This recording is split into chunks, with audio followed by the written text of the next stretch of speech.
Em nome do Pai, do Filho e do Espírito Santo. Louvado seja nosso Senhor e Esposo Jesus Cristo. Me pediram para partilhar um pouco sobre a minha experiência no celibato consagrado e, consequentemente, vou partilhar também um pouco da minha história, né, que é inerente, né? Eu sou uma coisa só. Um pouco da minha história. Eu vim descobrir o celibato na minha vida já com 25 anos de idade. Na verdade, nesse período eu não tinha noção do que era celibato, nunca nem ouvi falar que era possível alguém se consagrar no celibato sendo leigo. E o que eu conhecia de celibato naquela época era freiras religiosas e eu não me sentia chamada a essa forma de vida. Eu, na verdade, fui criada para casar e ser independente, tanto do esposo como dos filhos, enfim, ser independente. Então, eu tinha projetos para casar. Já namorava há algum tempo com a pessoa e desejava casar e ter 2 filhos.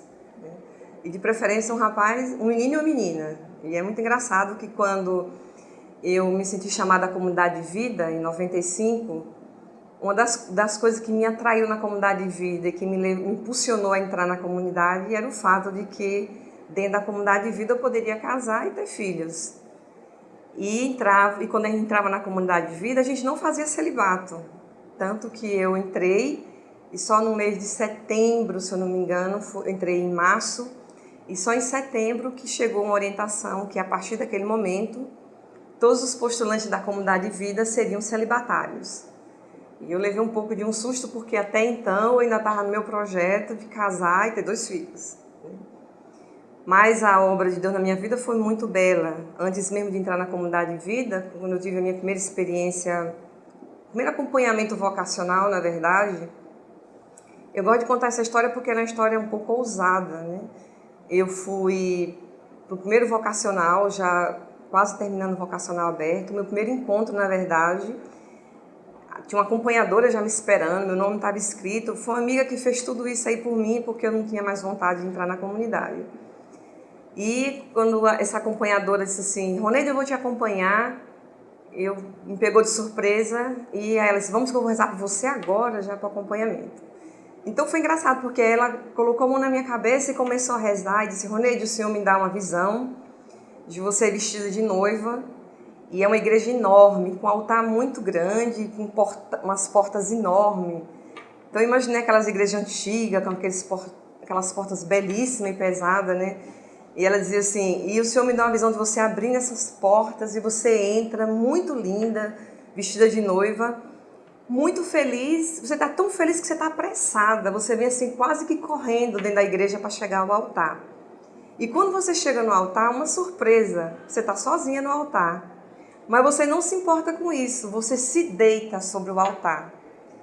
E aí, Roneide, o entendimento que o Senhor me dá é de que Ele te criou desde toda a eternidade para ser celibatária, para uma vida consagrada a Ele e celibatária. E eu fiquei assustada, né, porque nunca ouvi falar nisso e muito menos eu queria era casar. Então, quando começou a moção de que eu estava vestida de noiva, eu já abri meu coração para receber o restante da resposta, né? Mas aí Deus, ele é muito sábio, se utilizou até mesmo desse baixar as armas e abrir meu coração. E naquele momento eu ouvi a primeira vez Deus me chamar ao celibato, isso em 95.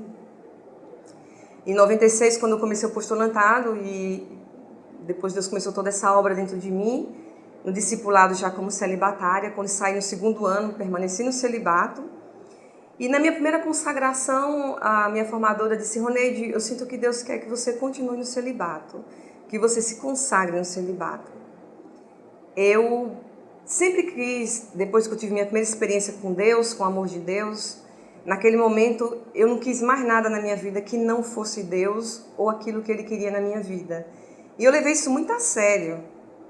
Ou melhor, Deus levou ainda mais a sério do que eu, porque eu vacilei algumas vezes, né, muitas vezes, e vacilo ainda hoje, mas Ele levou muito a sério. Então, quando a minha formadora me disse que Deus sentia que Deus me queria no celibato e me consagrar no celibato, nas minhas primeiras promessas, eu cheguei para o Senhor e disse, Senhor, eu me consagro com uma condição, se você me fizer feliz. porque as pessoas que eu conheço no celibato, as religiosas que eu conhecia na época, não me pareciam felizes. E eu dizia para ele, hoje eu sou feliz te conhecendo e eu quero permanecer feliz, se for essa tua vontade no celibato. E daí Deus foi me conduzindo e uma experiência foi aprofundando a minha experiência do amor dele na minha vida. Foi gerando em meu coração uma graça muito profunda de pertença, eu pertenço a Deus. E depois do segundo ano do discipulado eu fui morar em Aparecida, quando lá se gerou no meu coração uma amizade muito grande a Nossa Senhora. E essa é uma parte importante do celibato, a amizade com Maria. Eu diria que, se não impossível, mas muito difícil a gente trilhar um caminho de celibato, de amor esponsal, sem amizade com Nossa Senhora. Lá em Aparecida foi gerado no meu coração uma amizade muito profunda com Maria. Ela já tinha essa amizade comigo, mas eu vim descobrir ela como minha amiga lá em Aparecida. E em uma das conversas com Dona Aloysio Lochaide, que na época a gente era próximo, ele me disse, Roneide, permaneça na presença do Senhor. Permaneça em santidade na presença do Senhor. Aquilo para mim ecoou no meu coração de uma maneira muito forte. Porque eu disse, bom, se Dona Luiz me pede para permanecer na presença do Senhor, é porque Deus é presente na minha vida. Então, a partir daquele momento, eu comecei a viver e aprofundar essa experiência de estar sempre na presença do Senhor.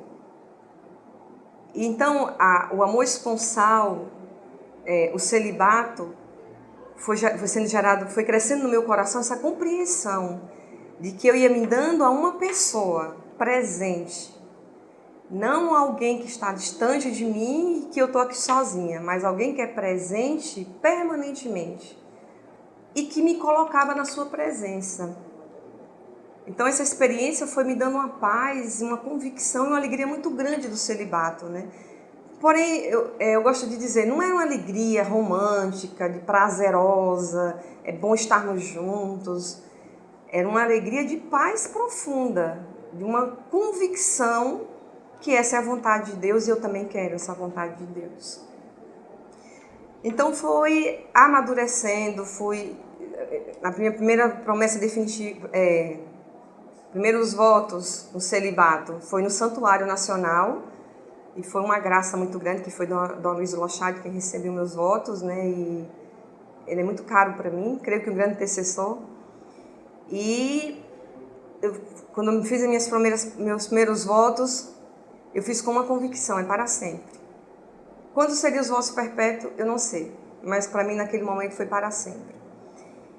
A partir daquele momento, o que foi gerando no meu coração foi aprofundar aquele passo que eu tinha dado tão importante, que me parece que é mais ou menos o que acontece com o matrimônio entre um homem e uma mulher. Eles se casam sem saber ser esposo nem esposa, mas se casam e vão aprendendo a ser esposos um do outro na medida que os anos vão passando, vai amadurecendo. Aquilo que era uma paixão vai se tornando amor, amadurecendo o amor, e vai se gerando uma cumplicidade, um respeito mútuo. Me parece que é assim na vida conjugal, entre um homem e uma mulher. Porque para mim é assim, nesse relacionamento com Jesus, o meu esposo, o esposo da minha alma. Então eu comecei a querer ter que tudo meu pertencesse a ele, tudo. Não mais só, eu não consigo, e aí eu não sei se eu estou certa, mas quem vai ver isso aí vai dizer, né? O amor esponsal, a vida consagrada no celibato a Jesus, para mim é tudo. É o meu corpo, é minha alma, são os meus pensamentos, os meus atos, as minhas ações, tudo que eu vivo, tudo que eu faço é envolvida por essa presença esponsal. Eu não sou sozinha, eu não sou uma pessoa sozinha. E com o passar dos anos e do tempo, nessa experiência, eu vou descobrindo também a diferença de um coração amante, coração de um amante, para um coração de um esposo, de uma esposa. Para mim, um coração, e aí eu peço a Deus que me dê a graça de ter cada dia mais e mais um coração esponsal, e não um coração de amante. Porque eu vou percebendo que um coração de amante é assim, a pessoa amante, ela usufrui dos bens do esposo, usufrui daquilo que ela acha que é bom, que é prazeroso, mas ela nega e rejeita tudo que lhe cause sacrifício ou que lhe exija algum esforço. Então ela rejeita e deixa de lado. Eu vou percebendo na minha vida que o amor esponsal é justamente o contrário. É uma adesão incondicional ao esposo e nele tudo que ele ama e tudo que ele quer. E que muitas vezes é desafiante. E que muitas vezes exige da minha parte sacrifícios e renúncia, mas que me dá paz e que me realiza, né? Então eu peço muito a Deus que me dê essa graça de ter cada dia mais e mais um coração esponsal para com Ele gerar os filhos que Ele quer para a humanidade. Também nessa caminhada que eu vou... são muitos anos no celibato, eu poderia ser uma pessoa muito melhor se fosse também mais dócil ao Espírito. Pelo tanto de tempo, poderia ser uma pessoa melhor, sem dúvida nenhuma, mais apaixonada por Deus. Porque Deus tem feito muito por mim e em mim.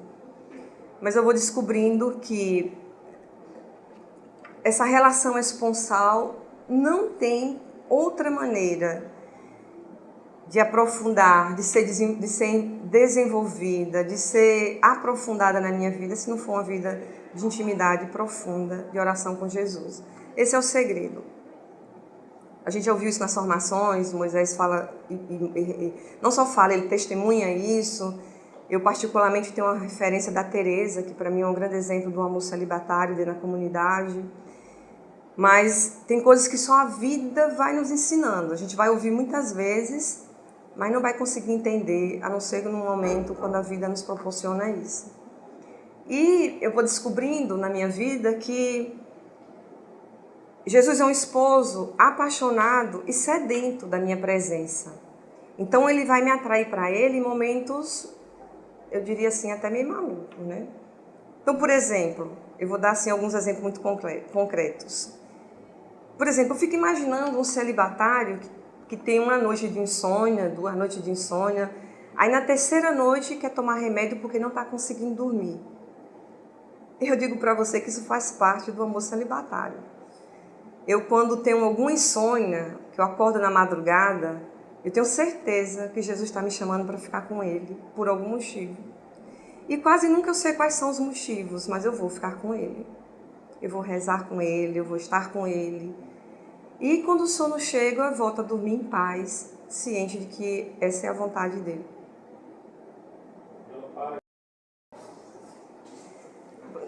Para mim, então, celibatário, que por qualquer coisa na noite, porque não conseguiu dormir bem, que vai tomar algum remédio para dormir, ele está perdendo a oportunidade maravilhosa de estar com seu esposo, no segredo da noite, na intimidade mais profunda com o amado. Porque me parece que, embora eu nunca fui casada, nem nunca morei com ninguém, mas me parece, pelas vezes que eu acompanho algumas pessoas casadas, que as coisas mais secretas e mais profundas dentro de um relacionamento conjugal se é falada na noite, entre os cônjuges. E para mim é muito parecido esse amor conjugal, esse amor esponsal com Jesus. Na minha vida, Ele revela muito mais coisas nessas madrugadas, nesses momentos que eu levanto porque Ele me chama para estar com Ele.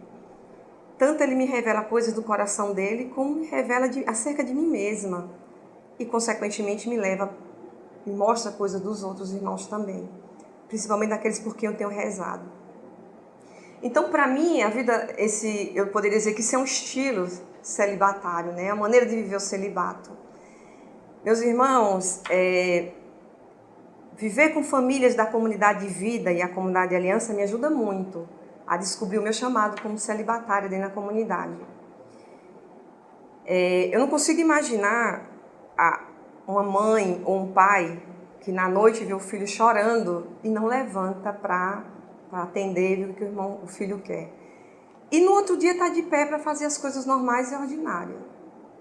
Nós celibatários que somos feitos pais e mães da humanidade, de um povo, também somos chamados a essas ocasiões de intercessão profunda por filhos que Deus nos dá, a ter esse coração gerado. como fruto de um coração esponsal, um coração materno e paterno. Com o passar também dos anos, eu vivi uma experiência muito forte, que eu poderia dizer, foi nos meus votos perpétuos. O Moisés fez os votos perpétuos dele no dia 24 de agosto de 2010, 2 dias antes do Conselho Consultivo em Fortaleza. E eu gosto muito de estar em Fortaleza, principalmente em momentos assim, que nós chamamos de momento histórico, porque é uma graça única. Mas eu fui muito tentada nesse momento. Eu tinha no meu coração que se eu visse o Moisés fazer os votos perpétuos dele no celibato, eu não faria os meus. Porque me parecia que Moisés tinha se preparado a vida inteira para viver essa graça e eu não.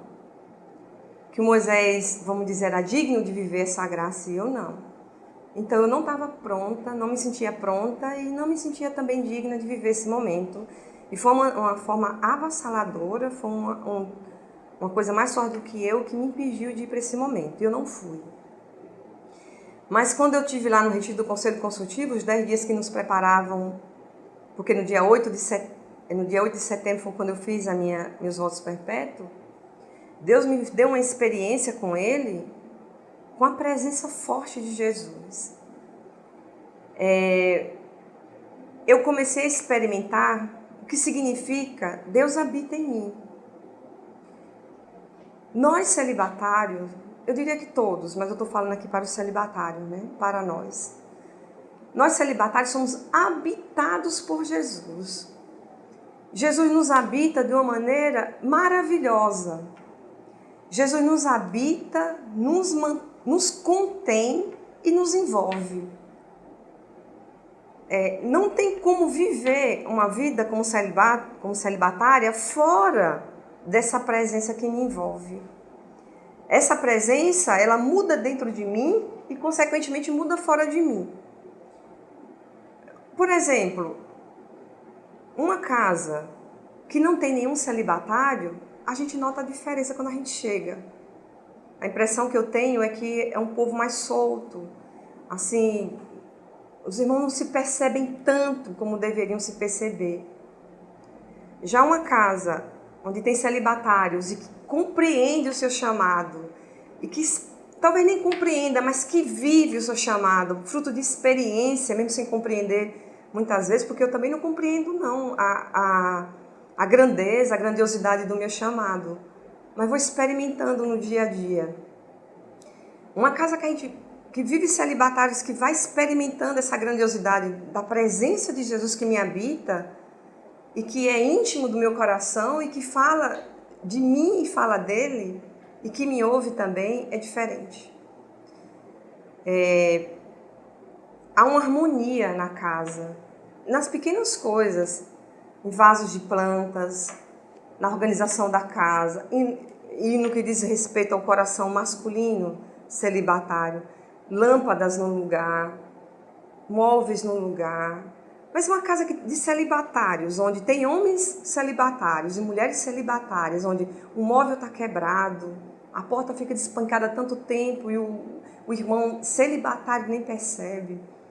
A casa feminina é uma desordem, os quartos não dá nem para entrar. É triste ver, porque isso não condiz com a graça de um coração apaixonado. Porque quando eu me sinto amada por Jesus, porque para mim esse é o segredo do celibato, essa experiência de que eu sou amada. Jesus me ama, Jesus me quer e me elege para Ele. Há um olhar supremo, há uma presença suprema que me ama, que me envolve, que me quer. E eu me sentindo amada por essa presença e por esse olhar, amada no mais profundo da minha alma, nos segredos mais profundos, em tudo que eu tenho e sou, amada e compreendida e aceita sem nenhuma explicação, quando eu tenho essa experiência verdadeira, o que me resta é querer também amar esse amado. É querer também devolver esse amor, é querer também corresponder a esse amor e ser testemunho desse amor. Consequentemente, eu fico imaginando uma pessoa esponsal, um relacionamento esponsal, onde a pessoa se sente amada pelo outro e a casa é uma bagunça, é uma desordem. É meio incoerente, porque é um reflexo do que está dentro. É um reflexo. Se a minha casa é bagunçada, é um reflexo do que eu vivo.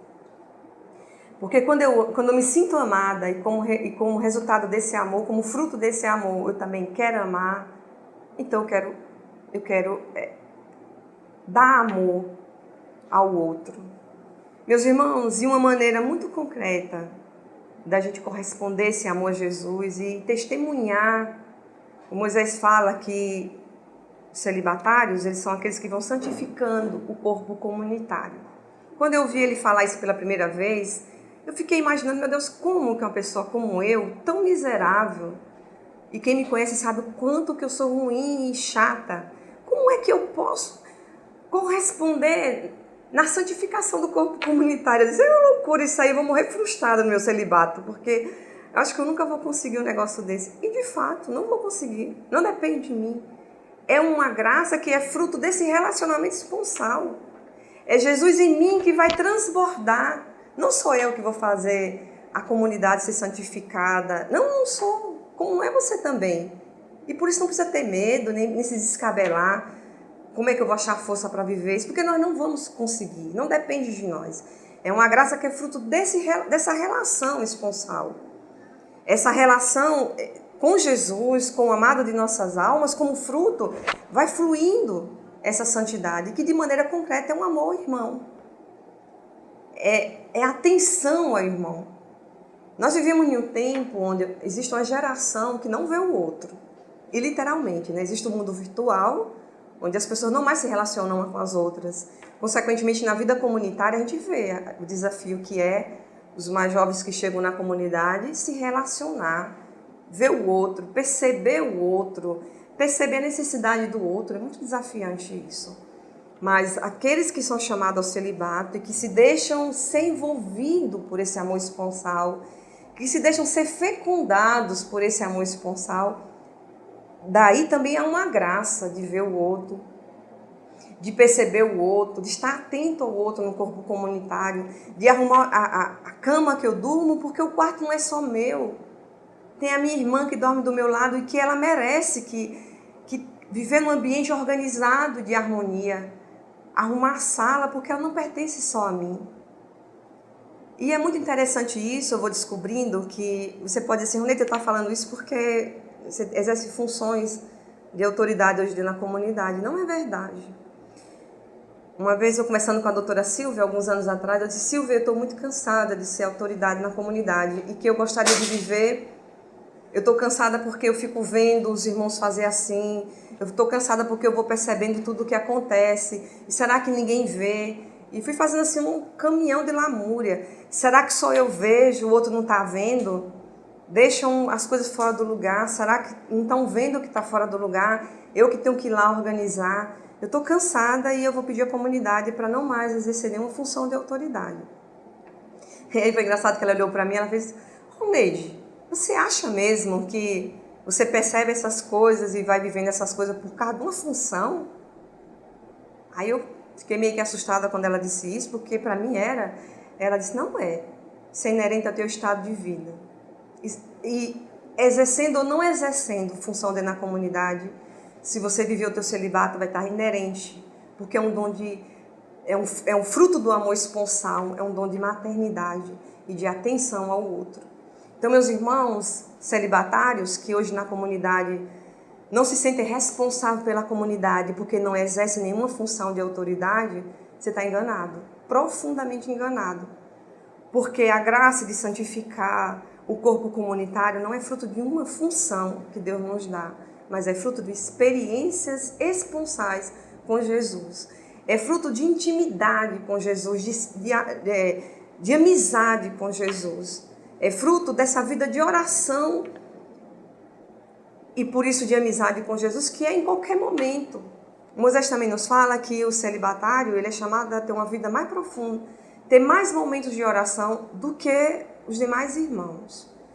Então, se Jesus nos chama às madrugadas para rezar, se Ele nos chama no meio da tarde para rezar, se Ele nos chama em momentos assim, que a gente diz assim, absurdo, para rezar, eu não estou dizendo que é para a gente parar tudo para ir rezar, não.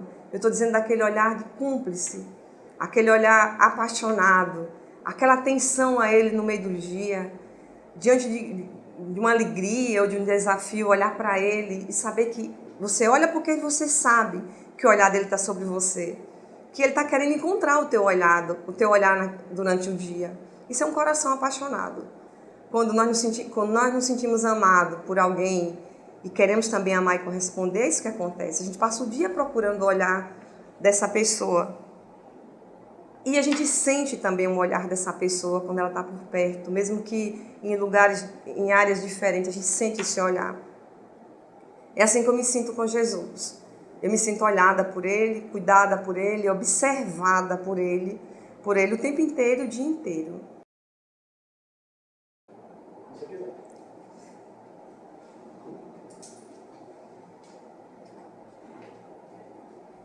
Dentro dessa graça, né, eu queria partilhar um pouco mais com você aquilo que eu vou percebendo, aquilo que é o nosso papel de santificar o corpo comunitário com as nossas vidas. Eu vou ler um pouco aqui o estatuto, o que ele fala do celibato, que eu acho que vai nos ajudar muito. Acho não, tenho certeza. No artigo 102 diz assim: os celibatários vivam o voto de castidade por meio da doação total do seu coração, corpo e tempo a Jesus, à obra e aos outros. Assumam o voto de castidade através do celibato vivido na continência perfeita, abraçada voluntariamente em favor do reino de Deus. Estejam sempre atentos para que o seu coração, os seus sentidos e os seus afetos estejam ordenados segundo o amor maior, e estes só se deem de forma exclusiva àquele que os desposou de maneira tão particular.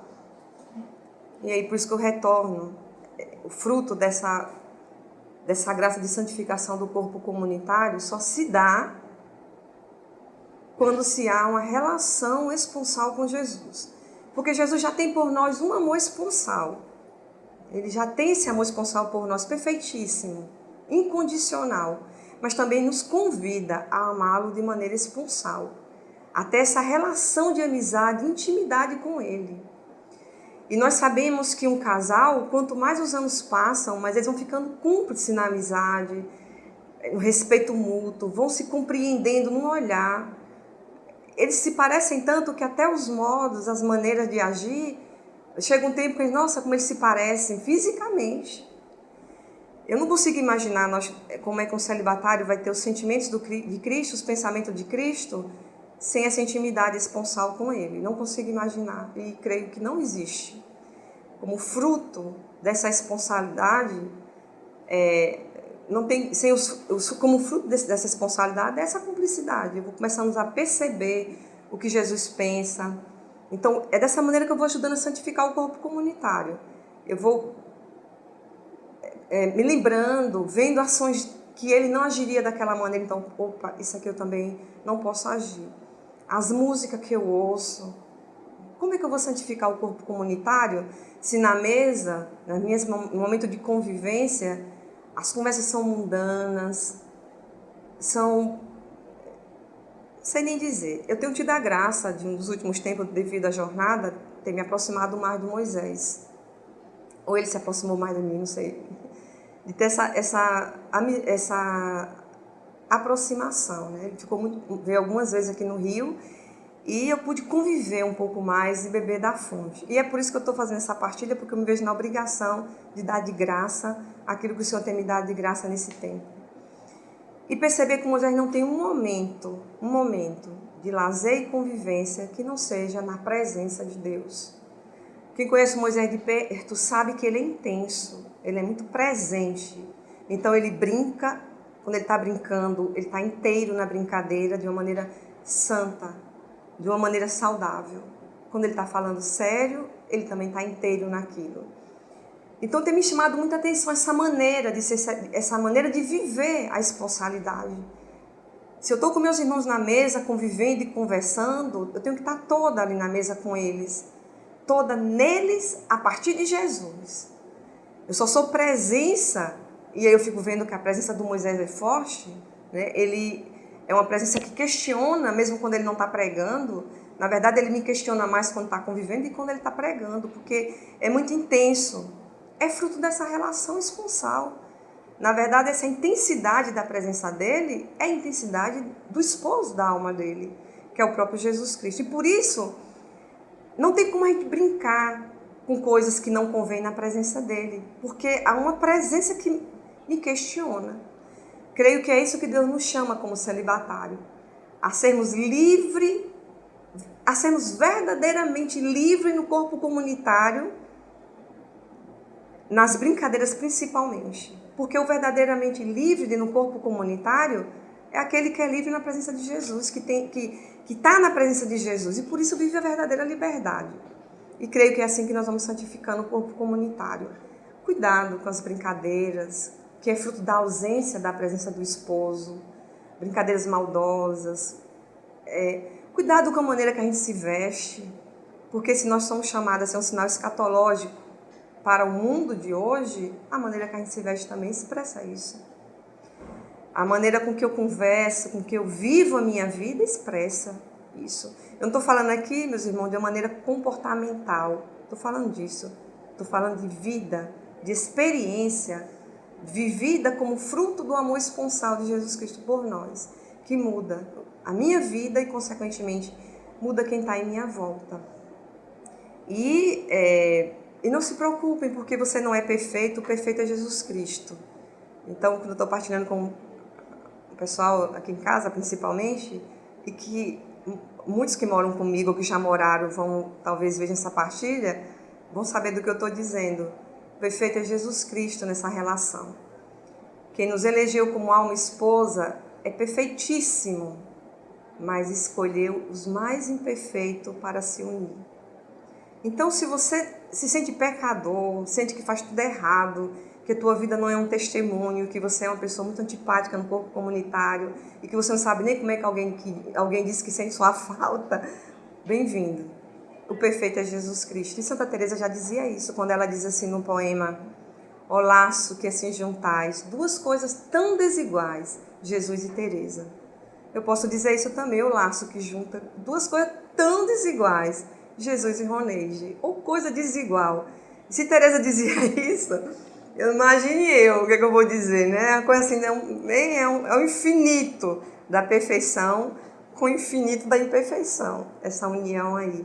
Mas nisso está a minha alegria, que somada pelo perfeito, e nele, e por ele, e através dele, um dia na glória poderei viver essa perfeição, mas hoje ainda não. E por isso eu tenho que conviver com minhas fraquezas dentro do corpo comunitário. Ciente disso, poder confiar em Jesus e desejar revelá-lo ainda mais aos irmãos e não a mim, mas ele, porque eu sei que de mim não tem nada de bom e nada que possa santificar os irmãos, mas aquele que habita em mim é capaz de fazer isso. Então é isso que nós somos chamados dentro do corpo comunitário. Também me lembro assim desse meu testemunho de me sentir assim habitada por Jesus, é também na realidade na dimensão fecunda e apostólica do corpo comunitário. Creio que o celibatário, e é o que o Evangelho diz, o que a palavra diz, o que o nosso fundador também diz, né? E a nossa cofundadora, que aliás prega de maneira assim belíssima. Eu ouvi uma pregação tua, Emi, já umas 10 vezes, onde você vai falando que o que você fala é muito simples, porque só o celibatário pode dizer como é a vida do celibatário. E se você ver essa partilha, eu quero te dizer que eu nunca vi ninguém pregar de maneira tão bela, dar nomes ao que é a vida do celibatário do que você. E eu me senti assim profundamente identificada com o que você ia dizendo. Você ia dando palavras daquilo que eu não conseguia dar. Então, essa dimensão apostólica através do celibato é muito fecundo. O Evangelho nos chama uma vida a dar frutos e muitos frutos. A quem Jesus se une através do amor esponsal, e no nosso caso na vocação Shalom, todos nós, todo estado de vida é chamado a essa união do amor esponsal, e por isso todos nós somos chamados a uma vida fecunda que transborda na evangelização do mundo. Mas nós, de maneira particular, nós celibatários, Eu vivo uma realidade repito, me sinto incapaz em todos os aspectos, me sinto ignorante na maioria das coisas, mas me lanço muitas vezes sem entender e sem ver nada. Me lanço apoiada naquele que é o meu esposo, naquele que cuida de mim. Eu vou repetir isso mais vezes, porque para mim, essa relação esponsal com Jesus é essa convicção de que eu sou uma esposa. Eu me lembro de quando, antes de eu me consagrar no celibato, eu também disse para Jesus que não gostaria de me sentir sozinha, porque eu tinha muito medo da solidão. Muito medo da solidão e achava que a solidão era assim um poço profundo e eu não queria nunca entrar nele. E eu acreditava que não ter solidão significava ter uma pessoa comigo. No meu caso, que sou mulher, um homem comigo. Então, não casar para mim era um sinal de... Era mesmo que dizer que eu ia viver uma solidão e uma frustração terrível. E uma das coisas que eu pedi a Jesus também foi que Ele nunca me deixasse me sentir nessa solidão. Tem 18 anos que eu vivo no celibato. E vou dizer para você, antes de eu me consagrar no celibato, eu tive alguns namorados, dentre desses um que eu namorei durante quase 5 anos.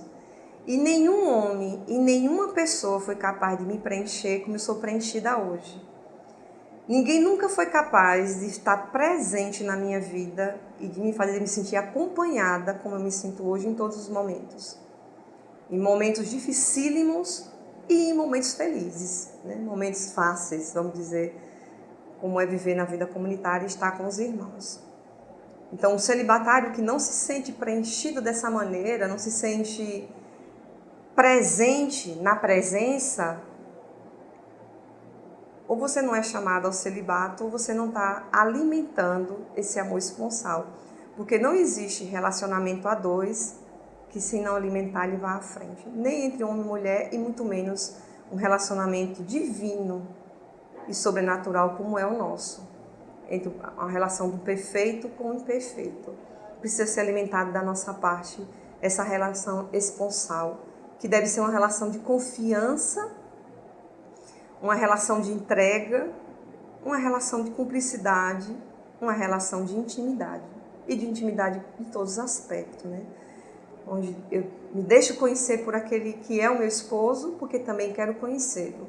E na medida que ele se revela a mim, eu vou também me revelando a ele. Nesse artigo também, quando o Senhor vai dizendo aqui nos estatutos, né? Somos chamados a viver a castidade por meio da doação total do nosso coração. Total é total mesmo, né? Não é meio termo. Que é outra coisa que eu digo assim, que eu conheço alguns celibatários que correm a tentação de viver uma vida dividida com relações de amizade,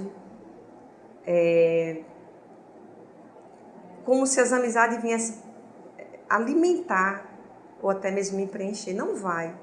Não vai.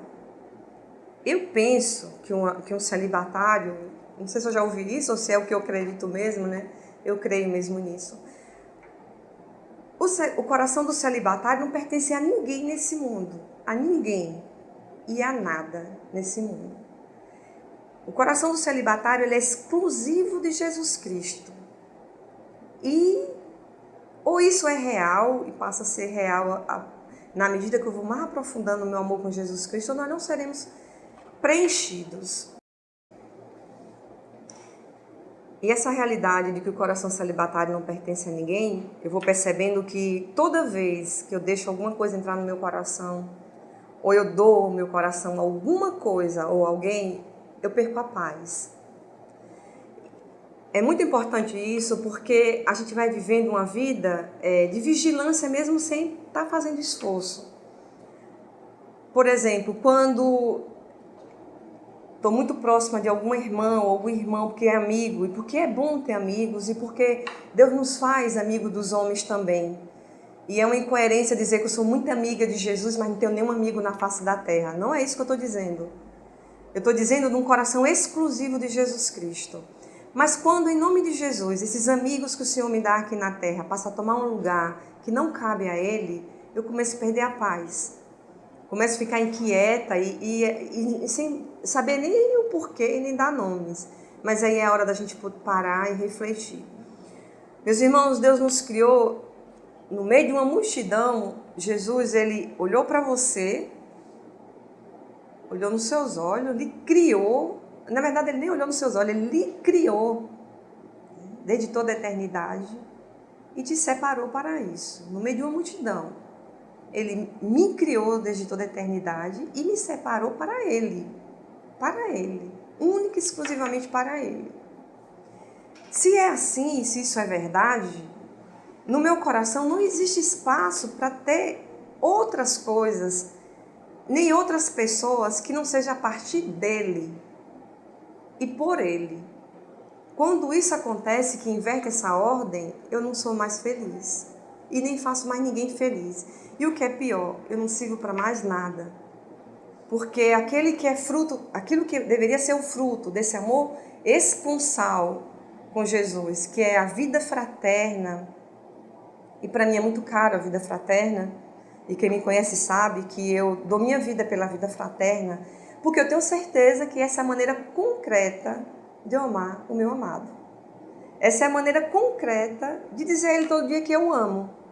É amando os meus irmãos, é vivendo a vida fraterna, é estar com os meus irmãos, tanto dentro da minha vida comunitária, na casa que eu moro, mas na comunidade como um todo e, consequentemente, na igreja e na humanidade. Não é desencarnado. Porém, quando eu pego a vida comunitária e coloco na frente, eu sofro. Eu me lembro de uma vez, numa oração, que a motivação era entregar a Jesus tudo aquilo que nos tirava dele. E eu fui fazendo assim uma revisão, pedindo ao Espírito Santo que me ajudasse a perceber se dentro do meu coração existia alguma coisa que eu fosse apegada, o que seria?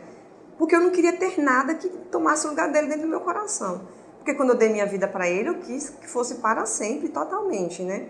E claro, passados os anos, ainda hoje eu vou descobrindo que tem muita coisa que não pertence ainda a ele, mas não é livre. Essas coisas que não pertencem a ele, não é porque eu quero, é fruto da minha fraqueza, dos meus limites e dos meus pecados. Porque no meu espaço de liberdade eu quero que seja tudo dele e tudo pertença a ele. E nessa oração, para minha surpresa, o Senhor me pedia para eu devolver a ele meu tal. Eu dizia, eu vou dar o meu tal, que é a coisa mais preciosa que eu tenho, que é o sinal da minha vocação. E Jesus dizia, sim, eu quero que você me dê a vocação, porque ela não está acima do meu amor por você. Eu te dei uma vocação para você me amar mais. Se você coloca ela acima, então não serve. E aí nesse momento, eu me lembro que eu chorei muito, mas eu tirei meu tal e coloquei nos pés do Santíssimo no altar. Entreguei para ele e disse, Jesus, eu não quero nada, nem a vocação, se ela me tira de você. E claro que ela não me tira de Jesus, de jeito nenhum, pelo contrário, ela é instrumento para mais amá-lo, para mais pertencer a ele, né? Mas eu dou esse exemplo porque às vezes tem coisas que nos tiram de Jesus e nos impede de viver o amor esponsal, que a gente justifica como coisas muito lícita, mas que não é santo e que não me ajuda a viver o amor esponsal. Então, para mim, é isso que é a vida no celibato, é um pouco do que eu acho que é a minha vida e o que deve ser a vida esponsal, a vida celibatária. Teria muito mais para a gente partilhar, mas o que Deus vai colocando no meu coração é isso, né? Então, só resumindo, né?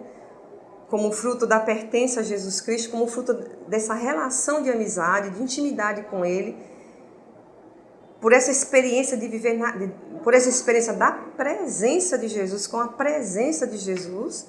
Então, viver assim na presença dEle, essa certeza de que Ele me habita, e se então se eu creio e se eu experimento que Ele me habita, eu estou na presença de Jesus sempre, sempre. E quando eu peco, e peco muito, é fruto da minha fraqueza humana, da minha condição de pecadora. Né? Não é algo que eu peque porque gosto, mas vou pecar até que o dia que a morte me separe. Mas está atenta de que eu habito na presença de Jesus, porque Ele é presença, e Ele me envolve, e Ele me contém. Essa experiência para mim me marcou muito quando eu tive essa primeira experiência com isso, a verdade, e que tem sido um norte para mim desde então. Essa experiência também me faz perceber que eu sou olhada permanentemente por aquele que me ama. Não nunca foi nem será um olhar de acusação, mas é um olhar de cuidado, é um olhar apaixonado, é um olhar de quem ama. e que também espera da minha parte esse olhar, que com o passar do tempo, o que ele quer, esse amor, o que ele quer, é que seja um olhar de cumplicidade de duas pessoas que se amam, porque para mim Jesus não é uma alma, Jesus para mim não é um espírito, e quem me conhece sabe que eu não sou desencarnada. Jesus não está por ali voando em algum lugar não, ele é muito encarnado, ele é muito presente na minha vida, e isso se transborda na minha relação dentro da vida comunitária, com os irmãos e com o corpo comunitário. Então essa realidade, essa presença, esse olhar, esse amor recíproco de Jesus, esse amor recíproco não, esse amor de Jesus por mim, que eu quero que seja um dia correspondido como ele merece, vai me dando essa graça de, envolvida nele, por ele, permitir que através de mim ele vá santificando. E repito, se você ficar olhando para os seus pecados, para a sua condição de pecador, você nunca vai deixar Jesus, que é o único que é santo e perfeito, agir como ele quer agir na tua vida. Nós temos um papel dentro do corpo comunitário, discreto, escondido, e que muitas vezes não vai ser, eu diria, sempre. Não vai ser nunca por causa de uma função. Vai ser por causa do teu estado de vida, o chamado que o Senhor fez a você desde toda a eternidade. Então essa maneira discreta que o celibatário é chamado a viver, escondido dentro do corpo comunitário, é assim que a gente vai santificando, amando os irmãos. Se o formador comunitário que eu tenho hoje não consegue perceber isso, mas você percebe porque Jesus está te dando a perceber que isso é fruto da tua relação esponsal com ele, para você lá e faça. Se você percebe que o teu coordenador de casa ou o coordenador apostólico poderia fazer melhor isso e não consegue fazer, e você está percebendo, não é para julgar, nem é para dividir, é porque faz parte dessa esponsabilidade, dos segredos de Jesus. Eu tenho para mim, meus irmãos, que os celibatários têm uma visão um pouco mais aguçada do que os irmãos que não são celibatários. Há uma percepção espiritual do que os demais. Sendo assim, a gente vai perceber coisas no corpo comunitário, na realidade apostólica, na realidade da formação, enfim, em toda a nossa vida, que talvez os demais não estejam percebendo. Mas isso não é porque somos melhores, é porque são segredos revelados do coração de Jesus que ele nos dá, para, uma vez percebendo, podermos ajudar o irmão a viver, a comunidade a viver santamente aquela realidade. Não cruze seus braços, nem deite em berço esplêndido, nem diga que você não tem nada a ver com isso, porque isso faz parte do teu estado de vida e Jesus vai te perguntar um dia sobre isso. Porque a quem muito dá, muito será cobrado. E se ele se dá a você como esposo, e que se dá, Jesus também se dá para você de maneira incondicional e total. Quando ele nos elege para sermos só dele, exclusivamente dele, porque ele já é só nosso, exclusivamente nosso, de maneira total.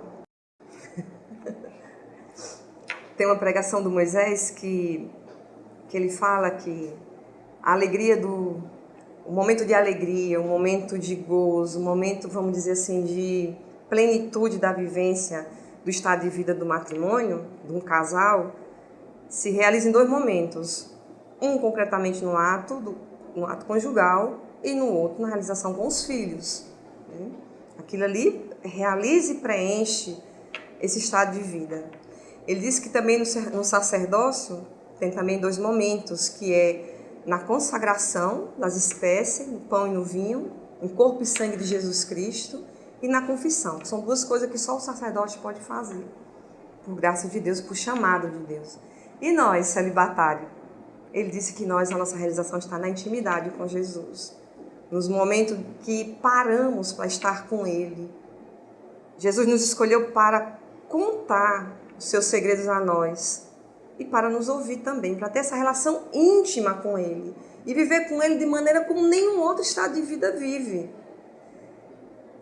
E quem não busca viver isso dentro do celibato, vai viver sempre achando que está faltando alguma coisa, porque a nossa realização está nessa amizade, está nesse contato, nessa relação íntima com Jesus Cristo, onde ele revela para nós o seu segredo e também nós podemos revelar a ele. E como fruto dessa relação, vem os filhos que o Senhor nos dá. E por isso que a gente percebe tantas coisas dentro do corpo comunitário que os outros não percebem. E por isso a gente pode acompanhar melhor os irmãos, ajudar melhor os irmãos, rezar pelos irmãos. Nós celibatários temos, por excelência, um chamado à intercessão pelo irmão. Se Jesus é o intercessor por excelência junto ao Pai por nós como alma e esposa não podemos ser diferentes. Nele devemos também ter esse coração de intercessor por aqueles que moram conosco, por aqueles que a gente nem conhece e pela humanidade que chora e que sofre. Por aqueles que o Senhor deseja consolar através das nossas vidas ofertadas a Ele de uma maneira responsal, através dessa cumplicidade de amizade e de amor a Jesus Cristo. Aqui eu encerro. Peço a Jesus que interceda ao Pai por nós, celibatários, e que nos dê essa graça de amizade, de oração, de intimidade renovada, e que nós, celibatários, tenhamos cada dia mais uma sede por Ele tão grande que nada e nem ninguém nesse mundo nos retenha. Porque quando uma única coisa aqui nesse mundo nos reter, nós vamos nos perder e perder o foco. E perder a graça de viver 100 vezes mais aqui já nessa terra, aquilo que seremos para sempre. Nós e todos os estados de vida. Porque no céu todos nós seremos almas esposas de Jesus Cristo. Louvado seja nosso Senhor Jesus Cristo. Amém. Então, vamos partilhar de 2 a 2 tudo que a gente ouviu até agora, para poder a gente perceber junto o que Deus está nos falando, tá certo?